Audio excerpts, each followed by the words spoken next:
Hello and welcome everyone to my new blog. Sorry मैं कल blog नहीं बना पाया। अभी मैं जा रहा हूँ खेतों में कीटनाशक दवाई लेने, क्योंकि खेतों में मैंने आपको उस दिन भी दिखाया था कि काफ़ी घास उगाया है, जिसके कारण अभी गेहूं की बिजाई जब करेंगे तो उसकी उपज में प्रॉब्लम्स आती हैं, सही से नहीं हो पाती हैं। तो घास को ख़त्म करने के 2-3 तरीके होते हैं। एक तो जो मैनुअली हम खुद अपने हाथों से करते हैं, जो कि ओल्ड और सही तरीका भी है, पर उसके लिए टाइम बहुत ज़्यादा लगता है और अब गेहूं की बिजाई में ज़्यादा टाइम नहीं बचा है, तो हम दवाई डाल के ही घास को ख़त्म करने की कोशिश करेंगे। अभी मैं जा रहा हूँ दुकान की तरफ, जहाँ पे मुझे कीटनाशक दवाई ख़रीदनी है। अभी जो नज़दीक की दुकान थी वहाँ पे तो मिली नहीं, बस अब ऊपर एक दुकान है 2 किलोमीटर चल के, तो बस वहीं पे जा रहा हूँ और होप कर रहा हूँ कि वहाँ पे मेरे को दवाई मिल जाए, जिससे कि आज हम छिड़काव कर सकें, फिर आगे का प्रोसीजर शुरू कर सकें। क्योंकि अभी खेतों में गोबर डालने का काम भी शुरू हो जाएगा, जो कि एक नेचुरल फर्टिलाइज़र का काम करता है। दिनों में हम खेतों में सिंचाई का काम भी करेंगे, क्योंकि गेहूं बीजने से पहले एक बार खेतों को सींचना ज़रूरी हो जाता है, जिससे कि ज़मीन में नमी बनी रहे। हिमाचल में इस तरह से नहरी पानी द्वारा ही खेतों को सींचा जाता है। यहाँ पे नलकूप वगैरह नहीं होते। अभी हम दुकान पहुँच चुके हैं, बस यहीं पे है जो पेस्टिसाइड मिल जाएगा हमें। इसके बाद देखते हैं, अभी दुकानदार दुकान पे नहीं है और ये 2 नन्हे दोस्त ये भी चीज़ियाँ खरीदने आए हुए हैं। कहाँ से हो? घर कहाँ पे आपके? झोल में। झोल में। यहाँ काय के लिए आए हो? बाजी लेने। अच्छा, भाई हमने ख़रीद ली है। क्या बोलें, एक तरह से तो ये जहर ही है जो हम खुद अपने खेतों में डाल रहे हैं, पर क्या कर सकते हैं। ये जो घास वगैरह उग जाते हैं, खरपतवार जिसको हम बोलते हैं, उसको ख़त्म करने के लिए ये दवाइयाँ डालना भी ज़रूरी हैं।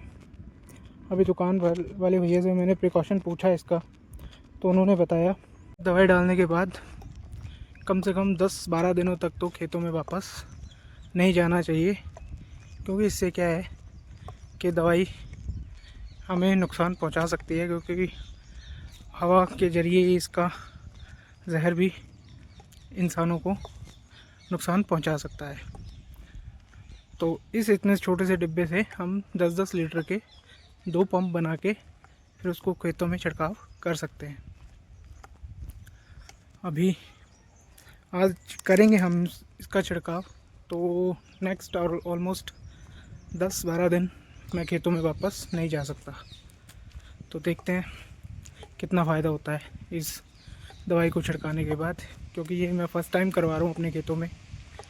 पहले तो हम मैनुअली ही करते थे, बट इस बार समय की कमी के कारण हमें ये दवाई का छिड़काव करना पड़ रहा है। खेतों में गोबर फेंकना स्टार्ट भी कर दिया है।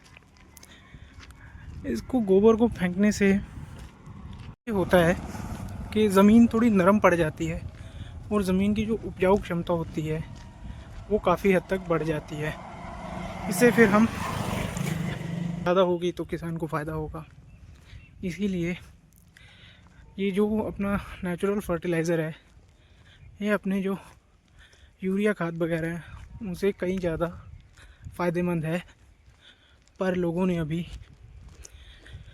पशुपालन को बहुत कम कर दिया है, उसकी वजह से हमें इनऑर्गेनिक फर्टिलाइज़र्स पे ज़्यादा डिपेंड होना पड़ रहा है, जो कि एक गलती है और इसको सही करना चाहिए।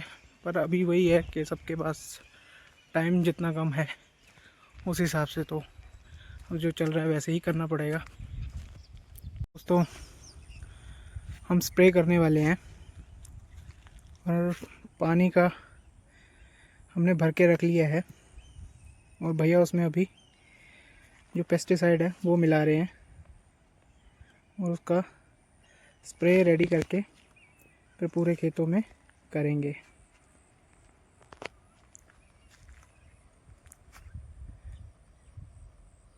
जैसा कि दुकानदार ने हमें बताया था, इस एक डब्बे से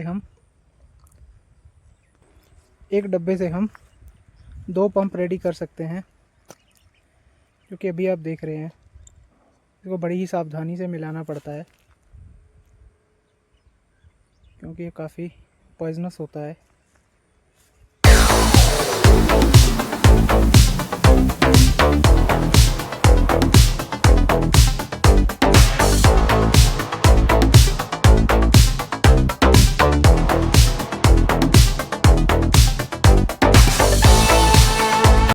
तो अभी भैया ने पंप रेडी कर लिया है और इसकी गैस हमें ना लग जाए, इसी कारण हम मास्क लगा के अभी सराउंडिंग में घूम रहे हैं। तो अभी भैया धीरे धीरे ये स्प्रे पूरे खेतों में करेंगे, जिससे कि जो भी खरपतवार है वो ख़त्म हो जाए।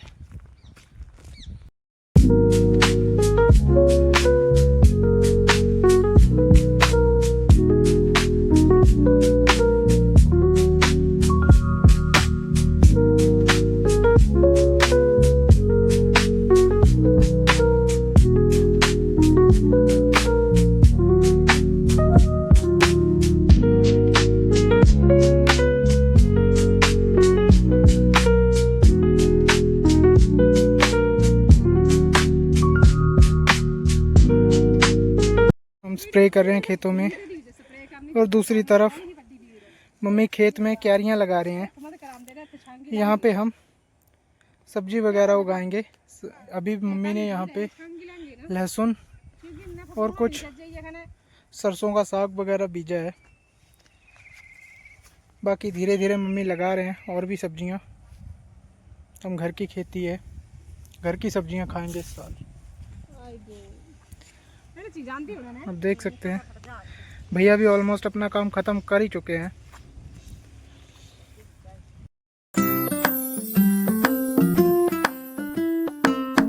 स्प्रे कर दिया है और क्यारियां भी लगा दी हैं। उसके बाद हम जा रहे हैं घर।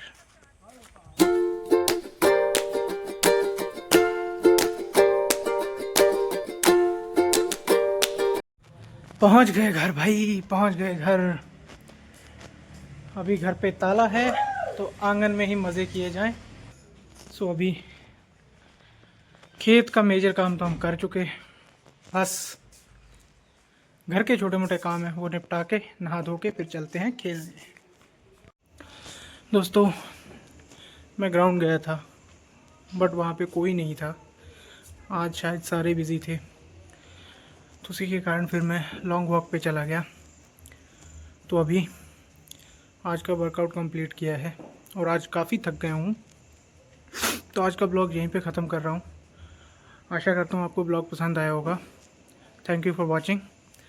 और अगर वीडियोस पसंद आ रहे हैं तो वीडियोस को लाइक करें और चैनल को सब्सक्राइब करते रहें और मोटिवेट करते रहें। Thank you, good night.